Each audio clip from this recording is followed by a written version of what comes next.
ఆంధ్రప్రదేశ్లో మద్యం కుంభకోణం సంచలనం రేపుతోంది. దీనిపై రోజుకొకళ్ళు సిట్ విచారణకు హాజరవుతున్న నేపథ్యంలో ఉత్కంఠ అయితే నెలకొంది. విజయసాయిరెడ్డి విచారణ అనంతరం మిథున్ రెడ్డి విచారణ తర్వాత మరి జగన్మోహన్ రెడ్డి నెక్స్ట్ ఉండబోతున్నారా అని చర్చలు అయితే నడుస్తున్న నేపథ్యంలో మరి ఇది జగన్మోహన్ రెడ్డి గారి దగ్గరికి వెళుతుందా, మరికొద్ది రోజుల్లో జగన్మోహన్ రెడ్డి అరెస్ట్ అయ్యే అవకాశం ఉందా, మరి ఈ రోజు విచారణలో మిథున్ రెడ్డి ఏం చెప్పారు, ఇంకెవరెవరి పేర్లు బయటకు వస్తాయి అన్న విషయాలను ఈరోజు చర్చిద్దాం. మనతో పాటు పార్టిసిపేట్ చేసేందుకు స్టూడియోలో ఉన్నారు ప్రముఖ ఆర్థిక రాజకీయ సామాజిక విశ్లేషకులు మధుసూదన్ రెడ్డి గారు. నమస్కారం అండి. నమస్కారం. సో మధు గారు, ఒకసారి మనం గతంలోకి వెళ్తే జగన్మోహన్ రెడ్డి గారు ఎన్నికల ప్రచారంలో భాగంగా మా పార్టీ అధికారంలోకి వస్తే మద్యపాన నిషేధం చేస్తాము, మద్యాన్ని మాల్స్కే పరిమితం చేస్తాము, విడతల వారీగా మద్యపాన నిషేధాన్ని అమలు చేస్తామని చెప్పారు. అలాంటి వ్యక్తి అసలు మద్యం పాలసీని ఎందుకు రూపొందించాల్సి వచ్చింది? అప్పటి వరకు ప్రైవేటు వ్యక్తుల చేతిలో ఉండే మద్యం సిండికేట్ని ఎందుకు గవర్నమెంట్ తీసుకోవాల్సి వచ్చింది?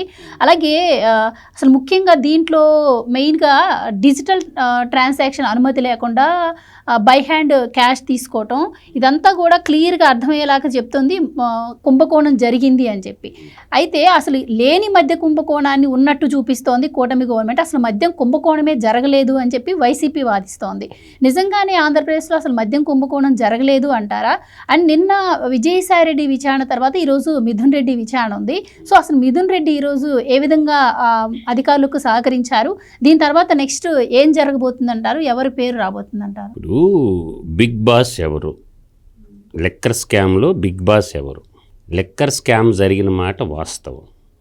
ఎందుకు చెప్తున్నానంటే, రాష్ట్రం 5 ఏళ్ల పాటు మద్యపాన నిషేధం అని పేరు చెప్పి గద్దెనెక్కిన తర్వాత అంటే మడత తిప్పం, మడమ తిప్పం అని అంటారు కదా, మాట చెప్తే మడం తిప్పం అని. అంటే ఈ దోచేసి ఈ దగులుబాజీలు మాటలు ఎందుకు మాట్లాడతారు? నేను సింపుల్గా చెప్తానేనండి. ఇప్పుడు నైబరింగ్ స్టేట్స్ తీసుకోవాలి మనం. నైబరింగ్ స్టేట్స్ మనకి కర్ణాటక ఒకటి ఉంది, రెండోది ఏముంది, ఇక్కడ తెలంగాణ ఉంది. తెలంగాణ వచ్చి 14-19 మధ్యకాలంలో ఓన్లీ తెలంగాణ 72,663 కోట్ల రూపాయల మద్యం వ్యాపారం చేయడం జరిగింది. ఎప్పుడు? ఫస్ట్ టీఆర్ఎస్ గవర్నమెంట్ ఉన్నప్పుడు. ఆమెను ఏం చేసిందంటే ఆ వ్యాపారంలో మళ్ళీ సెకండ్ టర్మ్లో కేసీఆర్ గారు యొక్క టర్నోవర్ ఎంత జరిగిందంటే 148,827 కోట్ల రూపాయలు బిజినెస్ జరిగింది. బాగా గుర్తుపెట్టుకోవాలి, ఆల్మోస్ట్ డబల్ అయిపోయింది తెలంగాణలో. సరే, ఇప్పుడు కర్ణాటకకు వద్దాం. కర్ణాటక ఏం చేసిందంటే 83,511 రూపాయల వ్యాపారం చేసింది. 83,511. ఎప్పుడు? 14-19 మధ్యకాలం. 19-24 మధ్యకాలంలో కర్ణాటక స్టేటు 135,534 కోట్ల వ్యాపారం చేసింది. ఇది లెక్క. ఎవరి చెవులో క్యాలిపూర్ పువ్వు పెడతారో ఇప్పుడు వస్తుండే ఆంధ్రప్రదేశ్. దానికి ఆంధ్రప్రదేశ్ ఏం చేశారంటే చంద్రబాబు నాయుడు గారు పీరియడ్ తీసుకుందాం అంటే 2014-2019 కాలంలో చంద్రబాబు నాయుడు గారి యొక్క కాలంలో జరిగిన మద్యం వ్యాపారం 70,476 కోట్లు. 70,476 కోట్లు. జగన్మోహన్ రెడ్డి కాలంలో 2019 నుంచి 2024 మధ్య కాలంలో 99,413 కోట్ల 50 లక్షలు. అంటే వ్యత్యాసం చూడండి. మీకు ఇయర్ వైజ్ చూసుకున్నా చెప్పగలను. ఈ స్టాటిస్టిక్స్లో సేమ్ పీరియడ్లో కర్ణాటక ఏమో 135,000 కోట్ల 534, కర్ణాటక ఏమో 148,827 కోట్ల రూపాయలు. సో ఈ మధ్య వేరియేషన్ తీసుకుంటే దాదాపుగా కర్ణాటక ఏమో 35,534 కోట్లు ఎక్సెస్ ఉంది. ఆగండి, ఇక్కడేంటంటే తెలంగాణ వచ్చి 48,000 కోట్ల 27 కోట్లు. మీరు స్మాల్ స్కామ్ కాదు, అందరు చెప్పినట్టు ఇది. అంటే 35,534 కోట్లు బిజినెస్ ఎక్కువైంది. ఏది? తెలంగాణలో. పక్కన కర్ణాటకలో ఏమో 35,534 కోట్లు ఎక్సెస్ బిజినెస్ పెరిగితే తెలంగాణలో 48,827 కోట్లు ఎక్సెస్ వ్యాపారం జరిగితే ఆంధ్రాలో ఎందుకు తగ్గింది?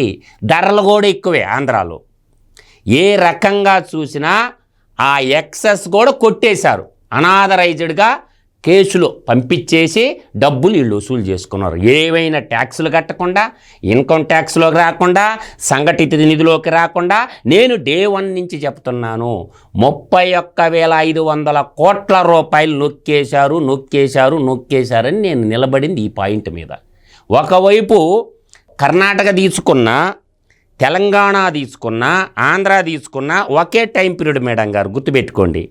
72,663 కోట్లేమో తెలంగాణలో వ్యాపారం జరిగింది 14-19 మధ్య కాలంలో. కర్ణాటక వచ్చేళ్ళకి 83,511 కోట్లు జరిగింది. ఆంధ్రాలో 70,470, అంటే పెద్ద వ్యత్యాసం లేదు. కానీ 5 ఏళ్లలో ఎట్టొచ్చింది వ్యత్యాసం?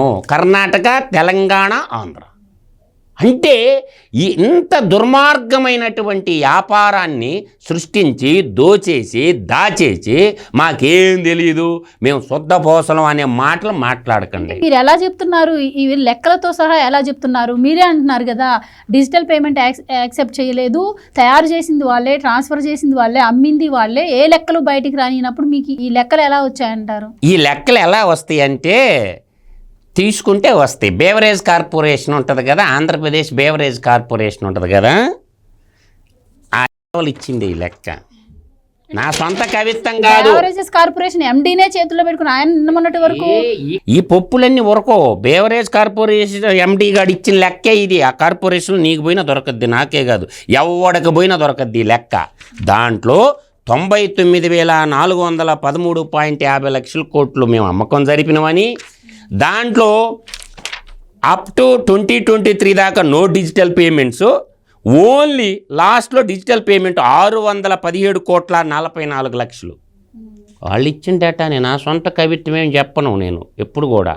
అందువల్ల ఏంటంటే ఈ డేటా కూడా నేను ఎక్కడి నుంచి సేకరించాను సార్ అంటే, last of considerable revenue income, ఇదిగో 3 రాష్ట్రాలది ఇది. ఈ 3 రాష్ట్రాల రెవెన్యూ ఇన్కము అంటే గతం ఇదంతా ఏంటంటే పెద్ద మాఫియా. అంటే నేను అందుకే చెప్పిన YSRCP అంటే యెహోవా సొలొమన్ రోమన్ కరప్షన్ పార్టీ. వీళ్ళందరూ అలీబాబా అరడజన్ దొంగలు మద్యపాన నిషేధం అని చెప్పి గద్దెనెక్కి ఆడవాళ్ల ఓట్లు దండుకొని ఈరోజు వాళ్ళ కిడ్నీలు, లివర్లు మొత్తం పాడు చేసేసి వాళ్ళ తాలిబొట్లు తెంపేసి ఇప్పుడు పత్తిత్తు మాటలు చెప్తే అట్ట అన్ని స్టాటిస్టిక్స్తో వచ్చా నేను. ఎందుకంటే లివర్, కిడ్నీలు కూడా ఎంత పర్సంటేజ్ డ్యామేజ్ అయింది కూడా ఉంది నా కాడ. లివరు, కిడ్నీలు ఎంత పర్సంటేజ్ డ్యామేజ్ అయింది ఇక్కడ చూడు. లివరు, కిడ్నీలు ఎంత percentage? 52% and 54% increase in liver and kidney elements as compared to 2019. అంటే ప్రజారోగ్యంతో ఆడుకొని ప్రజల రక్తం దాగి ఈ కలికాల జగనాసురుడు లివర్లో 52% చెడిపోయినాయి అంట. కిడ్నీలు 54% లిక్కర్ తాగిన వాళ్ళకి చెడిపోయినాయి అంట. యావరేజ్ కన్సంప్షన్ ఆఫ్ లిక్కర్ తాగినటువంటి లీటర్లు యావరేజ్ కన్సంప్షన్ కూడా చెప్తాను నేను. ఇదిగో ఈ డేటా కూడా తీసుకో. అంటే ఒక మనిషి తలకాయకి 6.23 లీటర్ల లిక్కర్ తాపారు. ఆంధ్రప్రదేశ్ పాపులేషన్ ఎంత ఉందో వాళ్ళలో ఒక తలకాయకి 6 లీటర్ల, అంటే 6.5 లీటర్, 6.23 లీటర్లు దాపారు. తర్వాత 22-23కి వచ్చేసరికి 6 లీటర్లు సరాసరిని దాపారు. తర్వాత 21-22లో 4.79 లీటర్లు దాపారు. తలకాయకి ఆడలేదు, మొగలేదు. జనాభా యావరేజ్న జనాభాని నేను చెప్పింది క్యాలిక్యులేషన్ కొట్టుకుంటే ఎన్ని లీటర్ల మద్యం ప్రొడక్షన్ వచ్చింది వచ్చేస్తుంది అనమాట. తర్వాత 20-21 కరోనా టైంలో 3.37 లీటర్స్ దాపారు. అంటే జనాభాతో ఇది క్యాలిక్యులేషన్ చేసుకుంటే మీకు అర్థం వస్తుంది అనమాట. అంటే 20-21లో 3.37 లీటర్లు తలకాయకి తాగింది. అంటే పిల్లలు కూడా కలుపుకోవాలన్నమాట. తర్వాత 21-22లో 4.79 లీటర్లు, 22-23లో 6.3 లీటర్లు, 23-24 కాలంలోకి వచ్చేసరికి 6.22 లీటర్ల మద్యాన్ని మందికి తాపి డబ్బులు వసూలు చేసుకున్నారు.